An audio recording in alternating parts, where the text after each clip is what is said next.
Welcome to Psych Sessions Late Career. I'm your host, Dave Kreiner. What does late career mean anyway? It can include people who are well into their careers, people who are thinking about retirement, people who are retired but still working, or maybe retired and doing other things. We have conversations with people in all these life situations.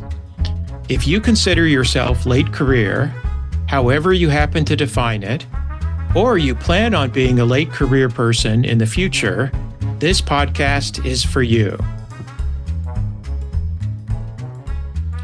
Welcome to Psych Sessions Late Career. I'm your host, Dave Kreiner, and I'm here today with Loretta McGregor at Arkansas State University and Randy Smith, who had a long career at Ouachita Baptist and also at Lamar University, right? And retired and now continuing to do some teaching at Moravian College in Pennsylvania. So I'd like to thank both of you for joining me today. Thanks for being here. Thanks for having me. Yeah, thanks for having us. Yeah, so I thought we might start just by talking about the retirement decision. And I know for some people, it's not really a decision. Maybe they don't really think about retirement. But for me, as I get on in my career, I think more and more about questions like, should I retire? If I should, when should I do that? And what's my plan for after retirement? So I really enjoy having these conversations with people at different stages of that process. And what I would ask is that each of you, maybe we can start with you, Loretta.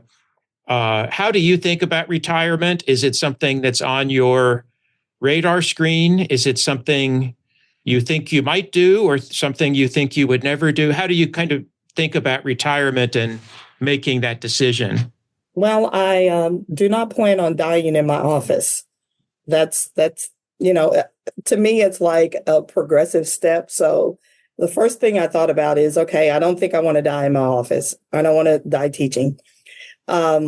So then I thought, well, then when am I going to retire? And I still don't have a definitive answer.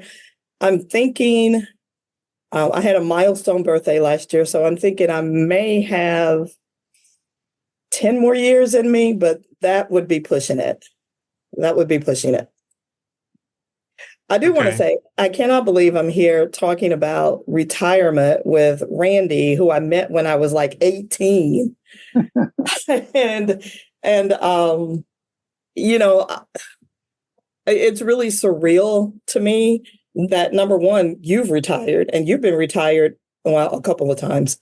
How long this time have you been retired? I taught my last classes at Moravian in 22, 23. Oh, okay. Okay. So, I don't know. I am currently in a position where I have moved temporarily into a new administrative role. And so that new administrative role has me really rethinking my timeline because it's not as labor intensive with classroom activities. But I don't know. So I'm hoping Randy can give me some tips. I've got my pencil. I've got my little notepad. That's great, Loretta. And one of the reasons I was really excited to be able to chat with the both of you at the same time is I'm aware of at least some of your history together and the mentoring relationship that goes back decades. And I thought maybe we can kind of think about what you have in mind, Loretta. Maybe Randy can continue to mentor in terms of these decisions about late career and retirement. Randy, Randy, can you just kind of fill us in on what you're doing and how you thought about making these retirement decisions? How did you go about that process? My retirement has been a lot influenced not just by the professional, but also by the personal. My first wife, Corliss, had ALS. And so I moved from Kennesaw, which you didn't mention, to Lamar. That got us back close to family. And I was chair everywhere I've ever taught, other than part-time at Moravian. So I was chair at Lamar. Corliss died when I was living in Beaumont, and I was kind of tired of chairing, but I really was pretty sure at that point I didn't want to go back to full-time teaching. So I met my current wife, Ruth. Believe it or not, be careful what you do on Facebook. I met her through a mutual Facebook friend, Dana Dunn. And I decided I was ready to get out of teaching, and I retired from Lamar in 2014 and moved up here. We got married, and Dana Dunn rears his ugly head again because he's at Moravian and was chair, and so he prevailed on me to do some part-time teaching, which I did for a number of years. Then I was thinking that 2020 would be the last time I taught there, but then the pandemic intervened, and all of the part-timers in the psych department of Moravian lost their courses for the spring of 2020, or maybe it was fall of 21. I can't remember anymore. Because the full-time faculty needed courses to make up their load because students disappeared, et cetera, et cetera. So I didn't want to retire on someone else's terms. So I said, well, I'll teach part-time again, which I did, and was just about ready to hang it up. And Moravian had 2 resignations in a very short time period in the spring, which of course is impossible to find someone. So they said, would you teach full-time for us? And I hate to leave people in the lurch. So I said yes. So that was fall of 22 and spring of 23. I taught. Fortunately, full-time at Moravian was lighter than I was actually used to, but I still taught 3 courses each semester. And teaching full-time for a year was enough to say, okay, that's it. I'm definitely ready to hang it up. So I taught through spring of 23, which would have been 45 or something years, 78 to 23, whatever that adds up to. Yeah, I remember you when you went back to full time the last time, and we were chatting, I guess in the fall, or it may have been the early spring, about you teaching full time, and you were like, okay, this is it. I'm done. I'm done. And I get it. I really do. I get it. And I laugh a lot because I think about conversations that you and I had a long time ago, before I knew anything about being a university professor. And, you would joke about how the students have changed. And I'm like, what do you mean the students have changed? I get it. I really get it. Things are just different. And those, I think a lot of times, or at least I think for me, some of the things that are leading me to think more about retirement have less to do with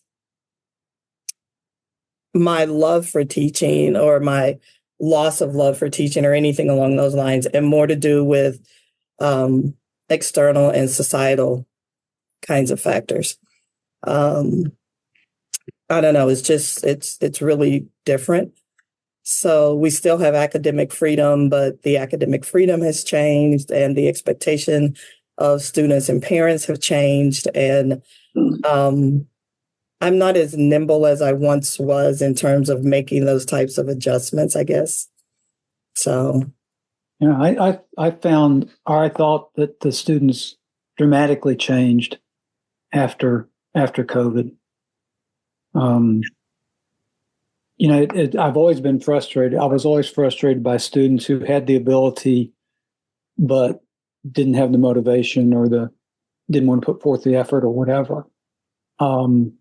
but that seemed like the number was small. But after the pandemic, it seemed like that number went up. I guess it's kind of like the stories you read about companies who now want their employees back in the office full time. And I think students got used to not going to class, doing it virtually or whatever. But I don't know, it just seemed to reduce the motivation. It seemed like there were many more students who just didn't care.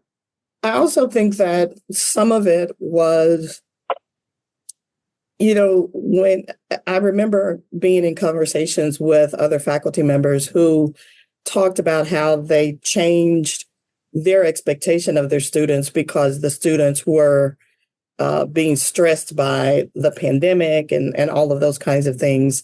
And then when the students returned to the classroom, I think those expectations that we had of their performance went back up. But the students' idea about what their performance level should be did not return to that previous level. And I guess I shouldn't even say return to that previous level, because these were students who had never been to college. Right. So, their expectation was very different, I think, than previous students who had come straight from high school to college after or before the pandemic took place. Yeah.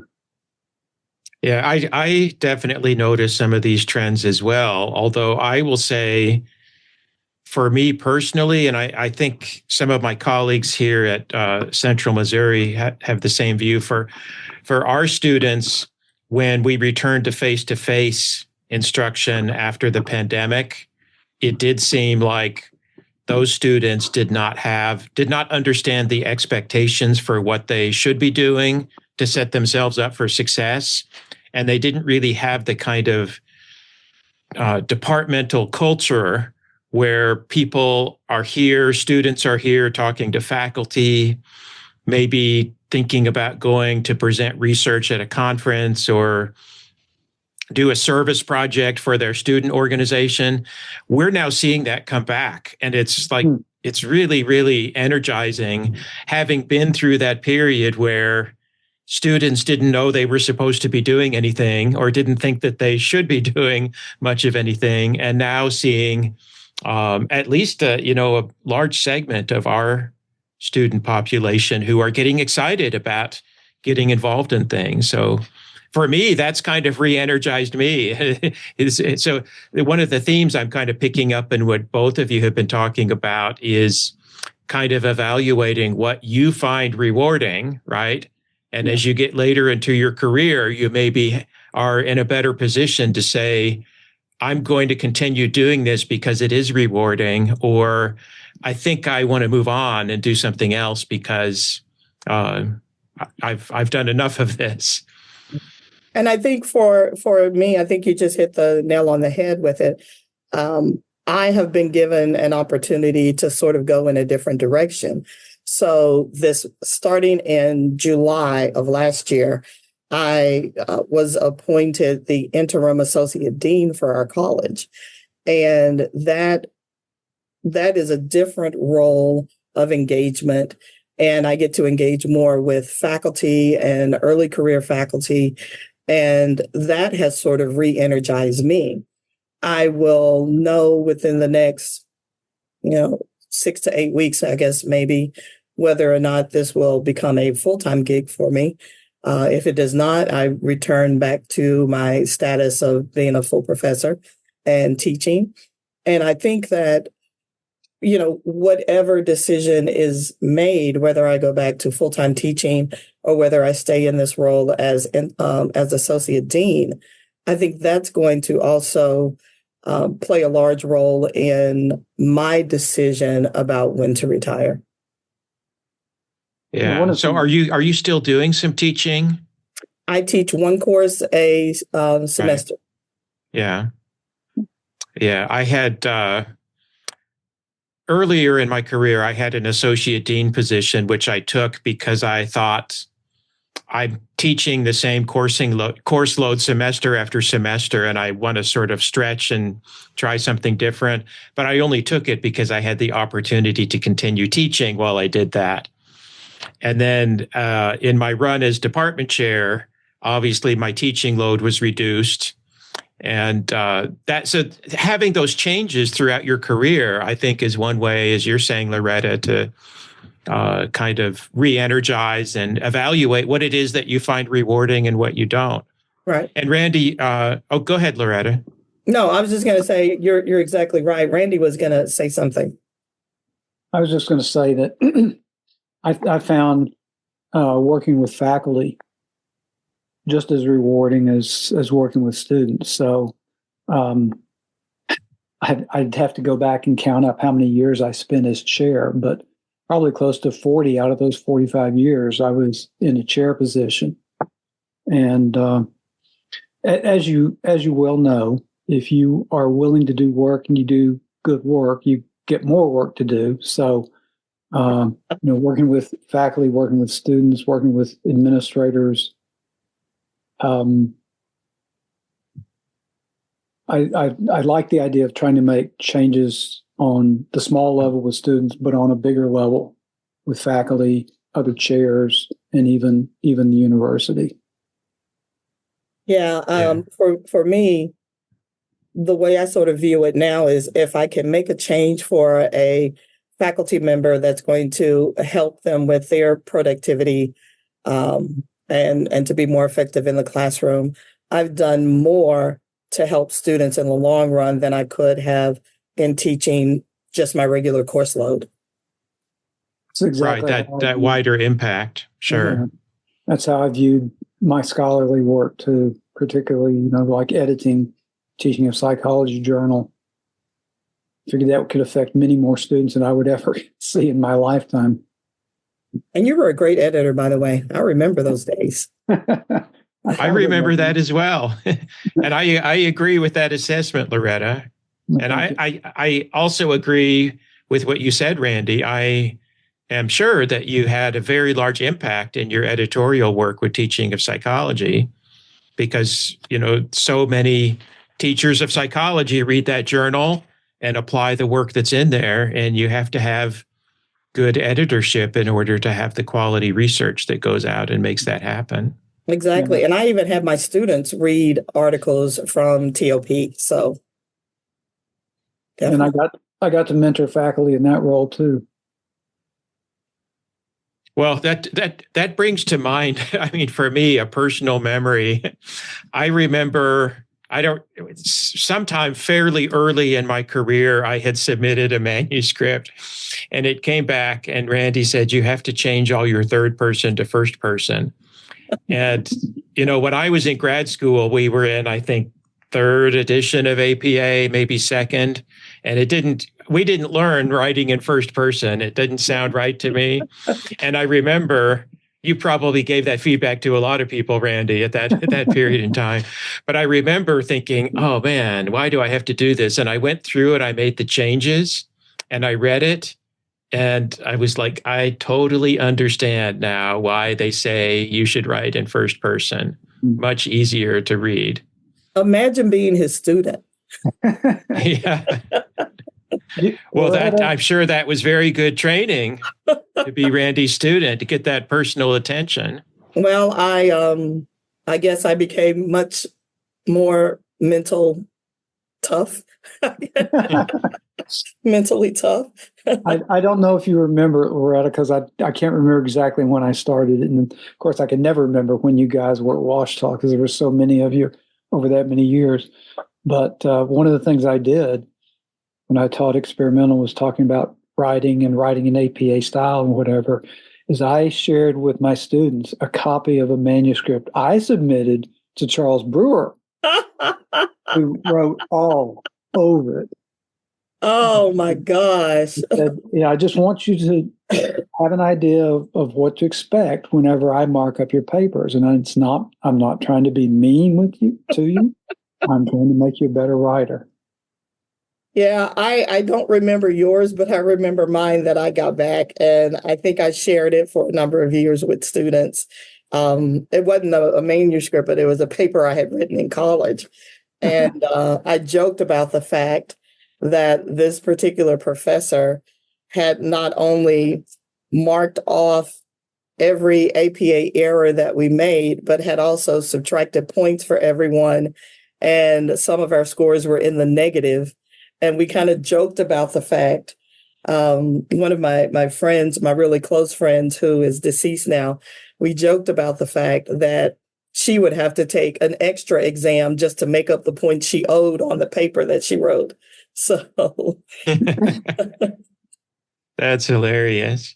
I remember as an undergraduate, in one of my classes, I had, it was a biological psychology laboratory course where we did experiments with rats and implanting electrodes. Very cool. And we wrote the papers, and our professor gave us very detailed feedback.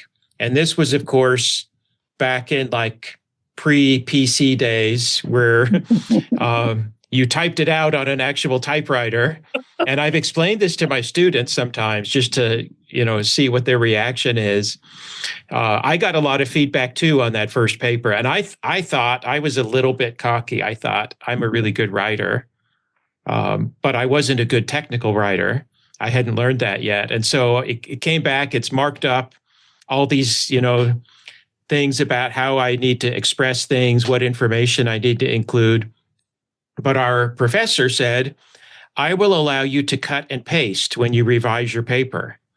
And what he meant was literally you can retype a sentence on a new sheet of paper, cut it out and paste it on top of the old. And that was easier than retyping the whole thing from scratch. Or I don't know, it might not have been, but it seemed like it was easier. So I've explained to my students sometimes that's where cut and paste comes from. I have a feeling they think I'm making it up, but I'm not. Well, I wonder for either of you or both of you, do you have reflections about how the sort of technology has changed that we use in teaching, whether it's writing or something else? I remember Randy's very first computer that he had in his office, and he was one of the few faculty members on campus who had the computer. And I remember. And we evolved a nickname, or we created a nickname for him based on the computer and what the computer used to sort of type. It used to type your initials, remember, RAS? And it was like ras dot something file. And so that's where we got Raz for, Randolph Allen Smith. And so we started calling him Raz, but it came from his computer file that would have that on the bottom of it. I don't even know if you knew that. No. So that's where Raz came from. And, I started off typing on a Selectric typewriter in, I guess, in high school and then a little bit in college before I moved to a computer. But, I remember being enamored by your computer in your office because, again, you were one of the few faculty members on campus who had one, and you purchased your own, if I remember correctly. The first one we got came from a grant, and we got a TRS-80. I remember it. Radio Shack. Yeah, exactly. Radio Shack, exactly. Believe it or not, I actually programmed how to do t-tests, ANOVAs, and stuff in BASIC, and could run them on that computer. Wow. Pretty bizarre. But I remember thinking I died and gone to heaven when I was able to type my dissertation on a correcting Selectric. Yes.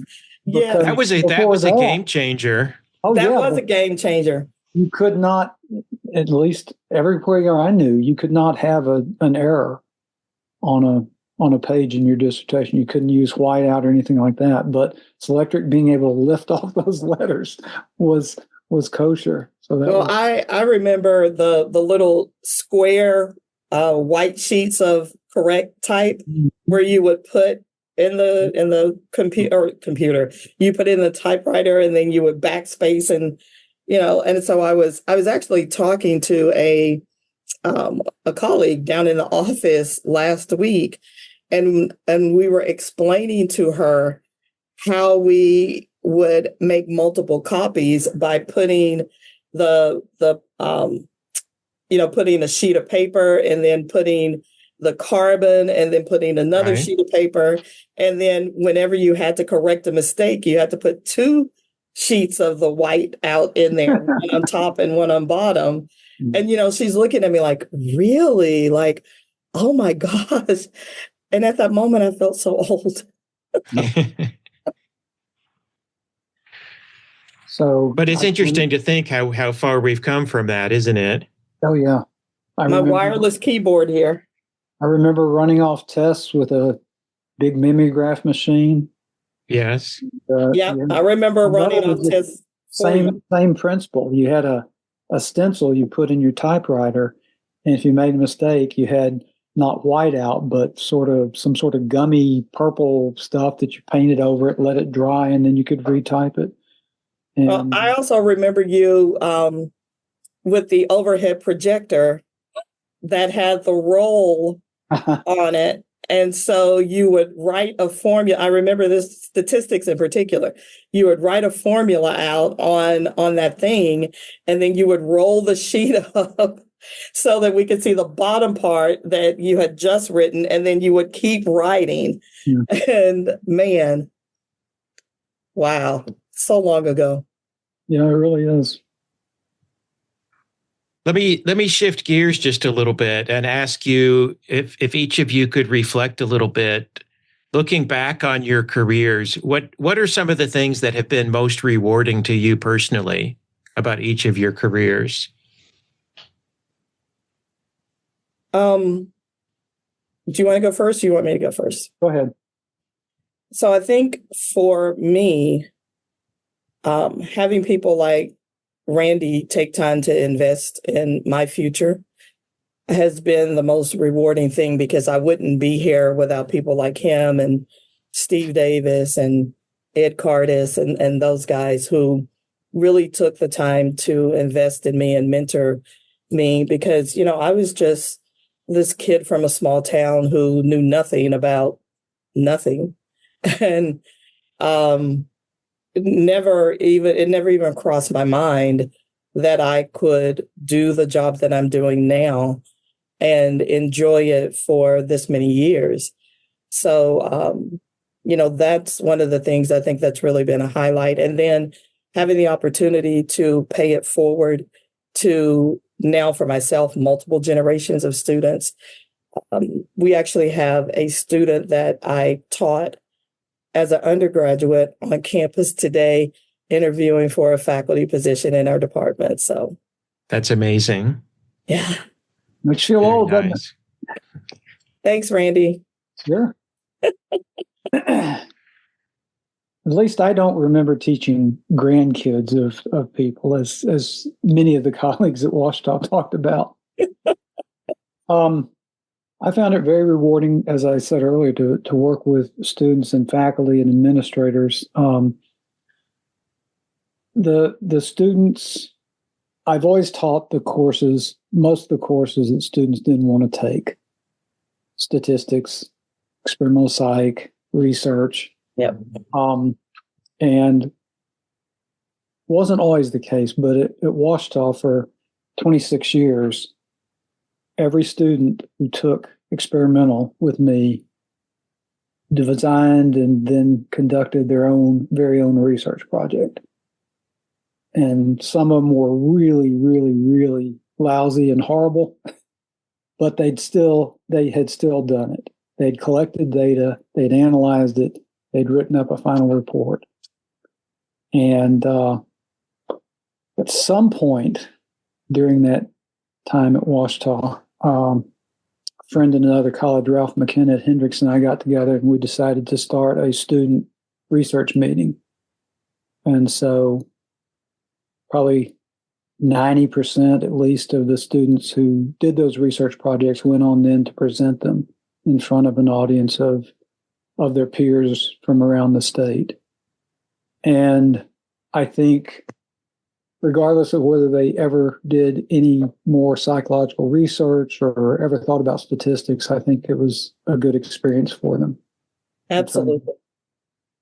Making them at least try to think like a scientist, as opposed to what we see today so often. People, just treat their own opinions as facts rather than deciding to look for data or anything like that. I was among those first students to take my research. I think I went the second year. I didn't go the first year, but the second and third year of the conference, my junior and senior year, I actually took my research there. And my third year, so it was the third year attending the conference, but it was my senior year. I met someone there who asked me what I was going to do after I graduated from Washita. And I had mentioned that I was going to go to grad school, get a master's degree. And the individual said, well, contact me when you're done. I might have a job for you. And I just thought it was one of those conversations that you have. But turns out that when I finished my master's degree, he indeed did offer me a job. And that was my first university teaching position over 35 years ago. Wow. You've come a long way, Loretta. Oh, yeah. But it really goes to reinforce how important those undergraduate research experiences are. And I'm sure of all the things that undergraduate students do, those have to be the most memorable things for them. I'm sure those students will remember, even when you encounter them years and decades later, that they went to that conference and presented a project, even if they maybe don't remember what they learned in a lecture one day. Yeah. So definitely. I think probably the highlight of my career then would be just all the different types of mentoring relationships that I've tried to engage in. Kind of like Loretta said, paying it forward. So I've tried to mentor students, faculty, and colleagues, and even administrators. No, you did a great job with at least one of them, I know. So let me ask you a little different question. One of the things that I'm hoping will be helpful about this podcast series about late career is not just that it might help people like me who are kind of thinking about what to do in late career, but thinking about people who are earlier career, those early career educators and mid-career. At some point, they are probably going to be in our situation where they're either retired or thinking about it or thinking about should they, make a change. So this is one of those questions like, what do you wish you had known? Is there anything that you wish, either of you had known about late career or retirement that you know now, kind of thing that might be helpful to some of our younger colleagues? The thing that I would say I wish I had known, but I figured it out pretty early, is to plan for retirement financially. I know when I started at Washita, they gave you 1 year grace period that you didn't have to participate in their retirement program. And given the paltry amount of money I was making, I didn't do that. And I don't think I suffered because of it, but I would, find out about your retirement program. And it's hard to find extra money, I know. But anytime you have a chance to put extra money in, it's just like that thing you read about paying off a house. Even if you split your mortgage payment into paying it twice a month, it pays off more quickly. And you put an extra $100 down on your house payment. If you can put the max you can into your retirement, and if you have a chance to put extra in, do that too.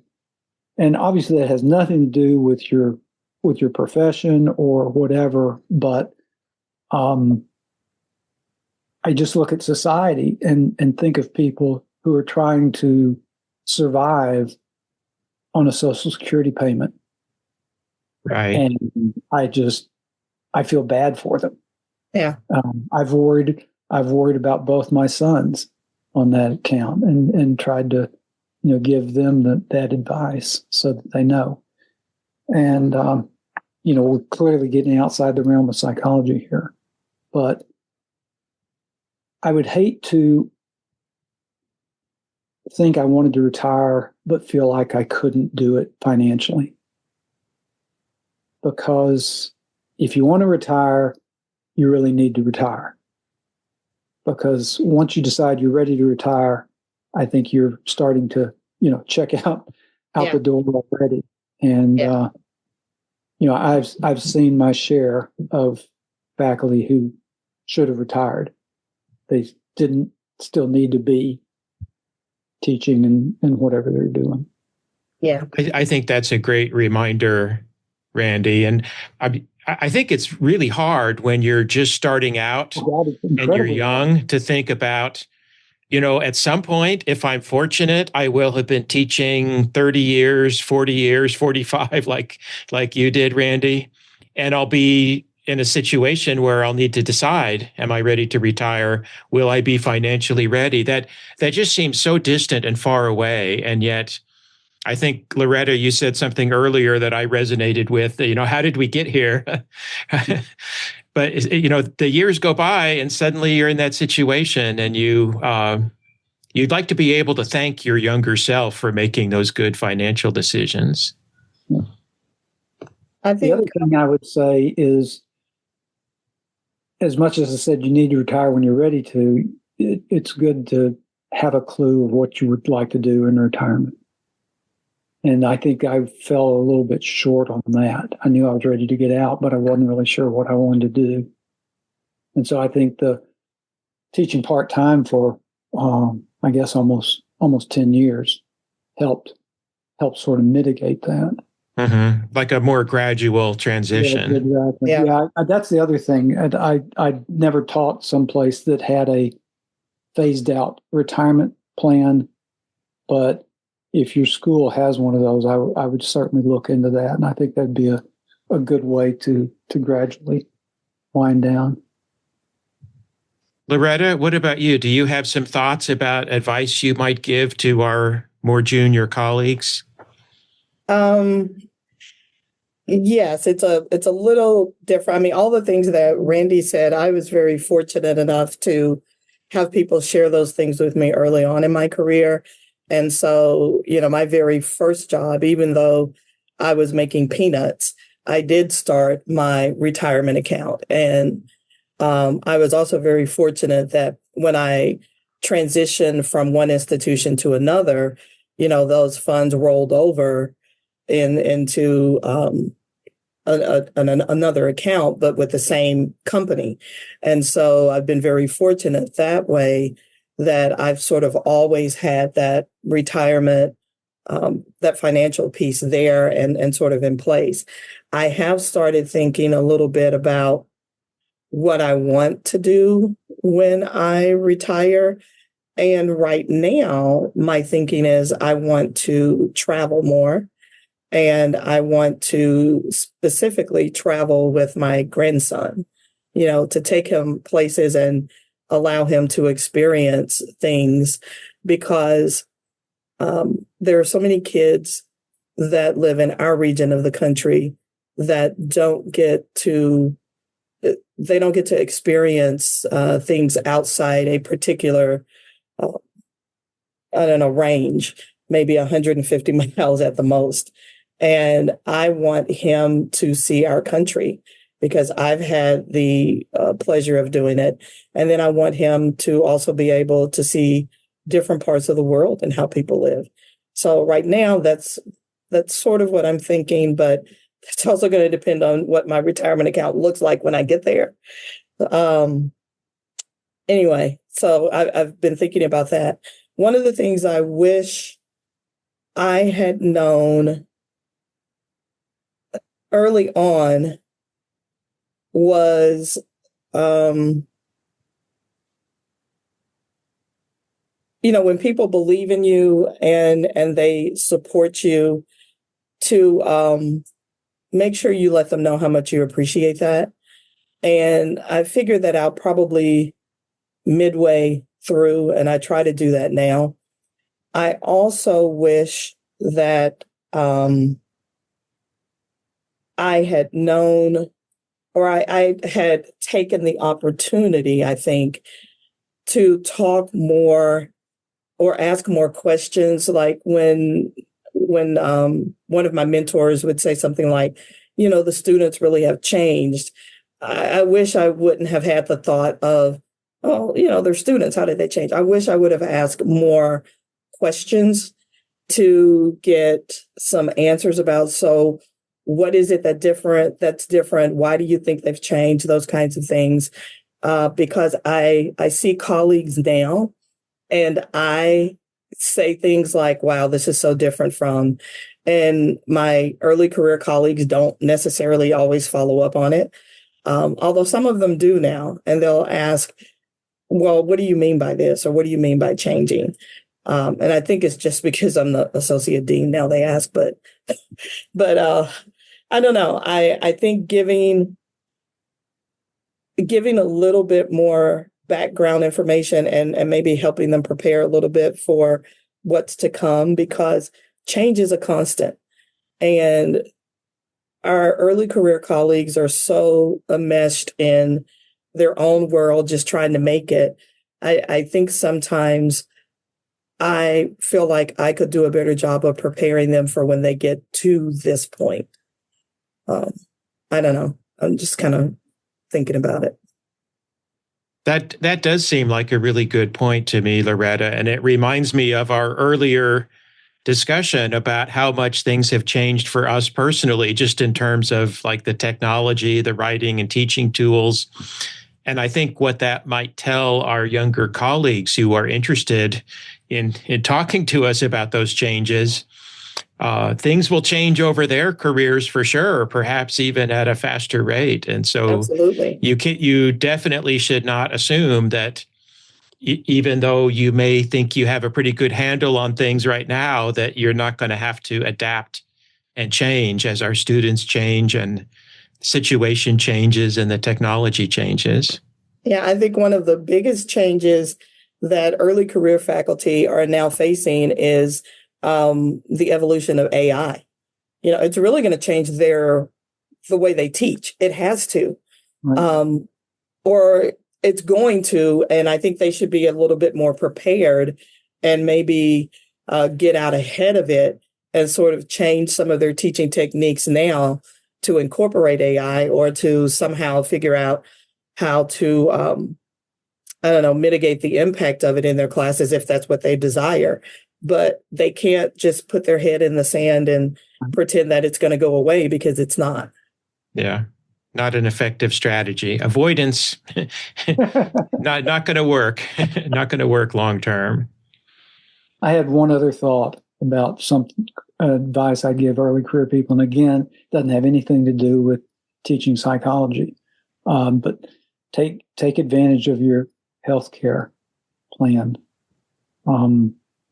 It's pretty distressing to see people younger than me who are retired but can't enjoy it because of their health. And obviously there are some things that are beyond your control, but there are certainly things that you can do in your 20s, 30s, and 40s to increase the odds that you'll be able to do the things you want to do when you're in your 60s and 70s. Absolutely.